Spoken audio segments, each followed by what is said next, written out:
प्रेक्षकांनो, मालिकेचा जबरदस्त मात्र आता ट्रॅक सुरू झालेला आहे. आतापर्यंत इकडे आपण पाहत आहोत की प्रियाने या सगळ्यामध्ये मात्र आता मोठी युक्ती करत हॉस्पिटलमध्ये जाऊन तिकडून आता बाहेर पडण्याचा जो काही प्रयत्न केलाय आणि आता सुभेदारांच्या घरामध्ये एंटर करण्याचा जो काही प्रयत्न केलाय तो तिचा प्रयत्न मात्र आता हाणून पाडणार, ते म्हणजे स्वतः अश्विन.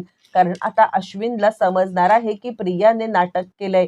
प्रियाने जे औषध घेऊन मात्र हॉस्पिटलमध्ये येण्यासाठी नाटक केलेलं आहे ते नाटक बाकी कोणाला समजो न समजो, पण डॉक्टर अश्विनने मात्र आता छान पद्धतीने सगळं नाटक शोधून काढलेलं आहे. आणि इथूनच मात्र आता प्रियाने केलेल्या नाटकाचा पर्दाफाश झालेला आहे आणि अश्विनने या सगळ्यामध्ये मात्र आता तिला चांगलाच धडा शिकवलेला आहे. हे सगळं होत असताना इकडे आता आपण पाहतोय की श्वेताने मात्र आता इकडे खूप मोठं कांड करायचं ठरवलेलं आहे. ज्या वेळेला श्वेता आता खूप मोठं कांड करण्यासाठी इकडे आश्रमामध्ये आलेली आहे आणि त्याच वेळेला आपण पाहिलंय की आता सायली सुद्धा तिकडे आले. पण श्वेताने या सगळ्यामध्ये मात्र आता एका मुलीला ब्लॅकमेल केलेला आहे. जी मुलगी मात्र आता एका मुलाच्या प्रेमात पडले आणि त्याचाच फायदा किंवा गैरफायदा घेत आपण म्हणू शकतो की या सगळ्यामध्ये मात्र आता इकडे श्वेताने तिला आता अबवा करण्याचा प्रयत्न केलाय. पण त्यामुळे नक्की काय घडलंय, सायली आता तिकडे पोहोचत तिने कशा प्रकारे मात्र आता श्वेताचा प्लॅन फ्लॉप केलेला आहे, सगळं पाहू. आपण इकडे पाहिलेलं आहे की आश्रमातली एक मुलगी मात्र आता सतत मोबाईलवरती बोलत आहे. खरं तर ती या सगळ्यामध्ये मात्र कॉलेज गोईंग गर्ल आहे. जस्ट 11वीला वगैरे असं ॲडमिशन तिचं झालेलं आहे आणि तिथे आता एका मुलाच्या मात्र आता ती प्रेमात पडलेली आहे आणि त्याचमुळे ती आता लपून छपून मोबाईलवरती बोलत असताना श्वेताने हे सगळं ऐकलेलं आहे. आणि श्वेता आता विचार करते, ही माझं पहिलं सावज असणार आहे.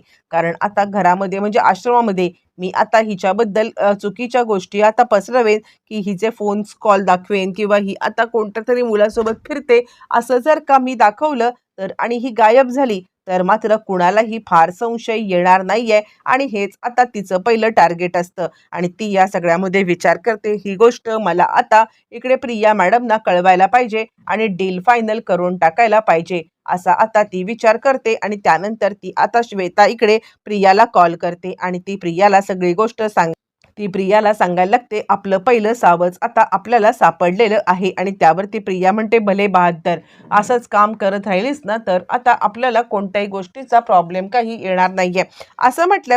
आणि आता पहिलं सावज हे आपल्याला अडकवणाऱ्या अजिबात नाहीये. यावरती प्रिया म्हणते, कोण आहे ती मुलगी? यावरती मात्र आता ती सांगायला लागते, आश्रमामध्ये एक मुलगी आलेली आहे.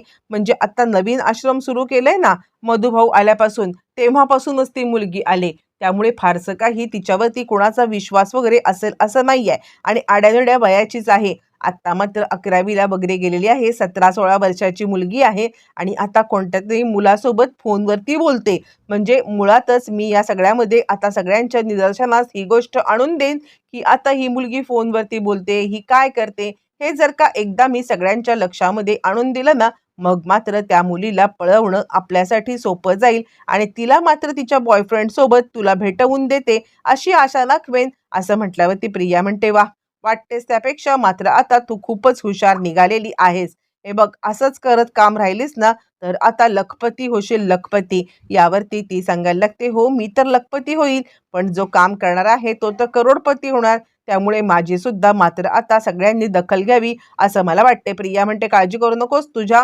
मेहनतीचा मेहनताना तुला वेळेवरती पोहोचत राहणार आहे. तू एक काम करायचं आहे, जी बातमी मला दिलीस ना ती बातमी सचिन दीक्षित पर्यंत पोहोचव आणि त्याच्या कॉन्टॅक्टमध्ये राहा. काय करायचं, कसं करायचं, पुढचं सगळं काय असेल तो सचिन दीक्षित तुला सांगेल असं म्हटल्यावरती ती सांगते, हो पण सारखं तुम्ही आता इथे मला कॉल करू नका. कारण जर का सारखं तुम्ही मला कॉल केलात मग मात्र सगळ्यांचा माझ्यावरती संशय येईल आणि त्यानंतर मात्र आता माझ्यासाठी ही गोष्ट फार कठीण जाईल असं म्हटल्यावरती प्रिया सांगते, हो पण अपडेट देत राहा मला. बरं, हे सगळं झाल्यावरती मात्र आपण इकडे पाहत आहोत की सायलीने मात्र हे सगळं म्हणजे एक्सपायर बेसन खाल्ल्यामुळे तिची आता अवस्था खूपच खराब झालेली आहे. आणि आता सायली या सगळ्यामध्ये मात्र आता तिला उलट्या व्हायला लागल्यात आणि त्यामुळे घरचे सगळेच जण मात्र या सगळ्यामध्ये इकडे अस्वस्थ झालेले आहेत की हे सगळं काय चाललंय आणि सायलीच्या बाबतीत आता हे सगळं काय होतंय. आणि त्यामुळे मात्र आता कल्पना सांगते, अर्जुन आता काय करायचं. पण त्याच वेळेला सायली आता सांगायला लागते, काही चिंता करू नका, आता मी ठीक आहे. म्हणजे आता जे काही खाल्लं होतं ते सगळं उलटून पडलंय, त्यामुळे मला नाही वाटत काही प्रॉब्लेम असेल.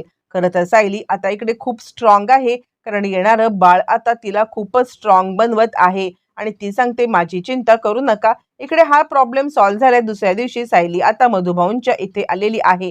मधुभाऊंच्या इथे आल्यावरती सायली आता मधुभाऊंना सांगायला लागते, मधुभाऊ तुम्ही अजिबात चिंता करण्याचं काहीच कारण नाहीये. आता काहीही झालं ना तरी सुद्धा या आश्रमाची जबाबदारी संपूर्णपणे मी घेतलेली आहे की नाही. यावरती मधुभाऊ म्हणतात, अगं हो, तू संपूर्ण जबाबदारी घेतली असलीस तरी आता तुझ्या पोटातल्या बाळाचं काय, त्याला आता किती त्रास होत असेल हा विचार तू केलास का. यावरती मात्र आता ती सांगायला लागते, अजिबात नाही. उलट माझं बाळ आता या सगळ्यामध्ये खूप स्ट्रॉंग होणार आहे. काहीही झालं तरी सुद्धा माझ्या बाळाला या सगळ्यामध्ये मात्र आता एक नवीन ऊर्जा मिळते, एक नवीन एनर्जी मिळते. मी खरंच खूप खुश आहे मधुभाऊ. मधुभाऊ म्हणतात, हो पण तरी सुद्धा मला तुझी खूप काळजी वाटते बरं का साऊ बाळा. तू या सगळ्यामध्ये स्वतःची स्वतःची काळजी घेऊन जे काही करायचं आहे ना ते सगळं कर. त्यावरती सायली सांगते, हो मधुभाऊ तुम्ही माझी खरंच चिंता करू नका. बरं तोपर्यंत इकडे आता आपण पाहतोय की सचिनला फोनवरती सगळं सगळं आता इकडे सांगून झालेलं आहे, ते म्हणजे श्वेताचं. आणि श्वेता आता या सगळ्यामध्ये सांगायला लागते आणि ती आता विचार करते की सचिनला तर सगळं सांगितलंय. त्यानंतर ती प्रियाला फोन करून अपडेट देते आणि प्रियाला फोन करून अपडेट देते की मी या सगळ्यामध्ये मात्र आता लवकरात लवकर त्या मुलीचा बंदोबस्त करते आहे, तुम्हाला पुढचं कळवते.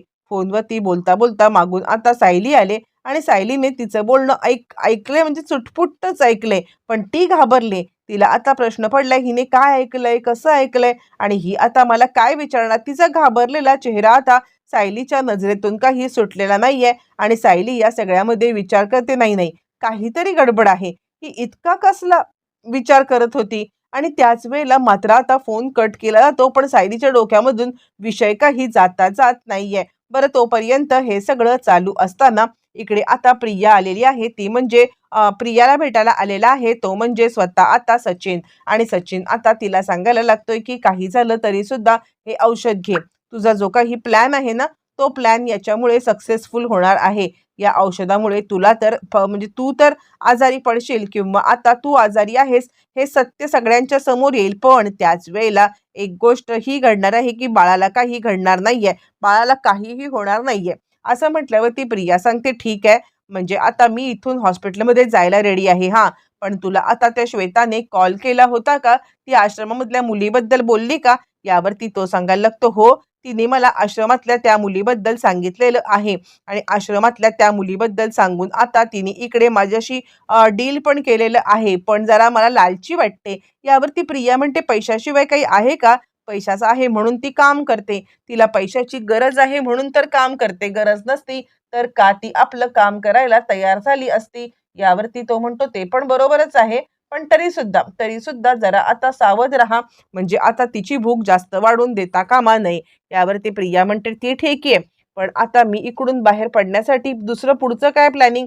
यावरती तो म्हणतो, हे औषध पी. औषध प्यायल्यावरती मात्र आता तुझ्या बाबतीत जे काही घडेल ना त्यानंतर तुला फारसं काही तुला करायची गरज नाहीये. तू आता डायरेक्ट इथून तुला हॉस्पिटलमध्ये ते पोहोचवतील. हॉस्पिटलमध्ये पोहोचवल्यावरती मात्र आता तिकडे गेल्यावरती पुढचं काम आहे ना ते सगळं सगळं महिपत आणि नागराज यांच्यावरती सोपवलंय. तुला हॉस्पिटलमधून कसं बाहेर काढायचं हे सगळं आता महिपत बघणार आहे, तू चिंता करू नकोस. यावरती ती म्हणते, नक्की ना.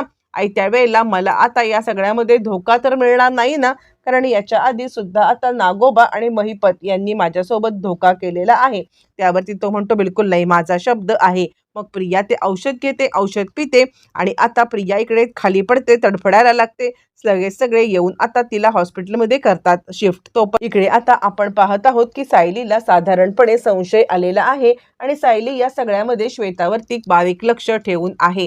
ज्या वेळेला ती आता श्वेतावरती बारीक लक्ष ठेवून आहे आणि त्याच वेळेला मात्र आता सायली इकडे श्वेताला सांगते, का प्रियाला कॉल केला होता जेलमध्ये. आणि असं म्हटल्यावरती ती आता सांगायला लागते, काका ही नाही, हिनेच प्रियाला कॉल केला होता आणि प्रियाला कॉल करून मात्र आता हिने या सगळ्यामध्ये तिला मात्र आपल्या इथल्या काहीतरी मुलीबद्दलची माहिती सांगितले. हिच्यावरती माझं बारीक लक्ष आहे आणि सचिनचा तुझ्या इथे कॉल काय. म्हणजे ही कोणत्यातरी मोटिव्हने आले हे आता सायलीला समजलेलं आहे. बरं, हे सगळं झाल्यावरती इकडे आपण पाहतोय की प्रिया आता हॉस्पिटलमध्ये गेले आणि त्याच हॉस्पिटलमध्ये गेले जिथे आता अश्विन व्हिजिटसाठी गेलेला आहे. अश्विनला हे समजल्यावरती मात्र आता अश्विनच्या लक्षात आलेलं आहे की काहीतरी गडबड आहे. ही आता हे सगळं मुद्दामच करत आहे. या सगळ्यामध्ये चिडलेला मात्र आता अश्विन प्रियाला खोटारड्या प्रियाची मात्र आता पुरती भंबेरी उडवणार आणि प्रियाला या सगळ्यामध्ये एक्सपोज करणार आहे.